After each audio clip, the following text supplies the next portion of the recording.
the frozen wilderness of Alaska, the sky painted in steel blue, fighter jets slicing through the air, and on a red carpet runway, history unfolds. Donald Trump and Vladimir Putin. Two men, two nations, and one stage of power. Putin's aircraft touched down at Joint Base Elmendorf-Richardson, the first time a Russian president set foot on U.S. military soil in a decade. He was greeted not just by protocol, but by the thunder of B-2 bombers and F-35s overhead. America's silent reminder: we are strong, we are ready.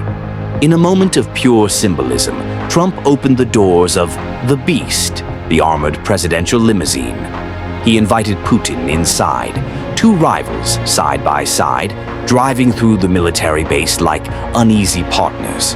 The world watched, and the message was clear: respect, but rivalry. Then came the silence. 3 long hours behind closed doors. No cameras, no press, no questions. Only Trump, Putin, and their closest aides. Speculation ran wild. Were they planning a ceasefire? Were they cutting secret deals? Or simply playing the theater of power? When the doors finally opened, the world leaned forward. But what came next was disappointment. No ceasefire in Ukraine, no binding agreement, just words. Trump called it productive. Putin praised mutual respect. But the battlefield remained unchanged. Bombs still fell, drones still struck. The war raged on.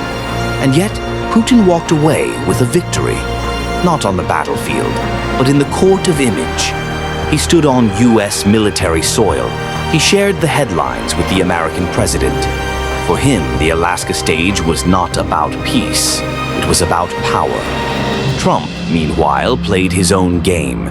He promised more talks, hinted at possible land swap solutions, and even suggested future meetings. But promises are fragile, and every word must pass through NATO, Ukraine, and the watching world. For Ukraine, there was no seat at the table. President Zelensky was left waiting, warning the West not to allow silent recognition of Russian control. As Putin's plane departed the icy runway and Trump waved goodbye, the questions only grew louder. What did they really discuss? What promises were made? And what secrets will unfold in the months to come? The Alaska summit was not peace, it was theater. A stage of shadows, symbols, and silence. And while leaders shook hands, the war raged on. So was this a step toward peace, or the opening act of something far more dangerous?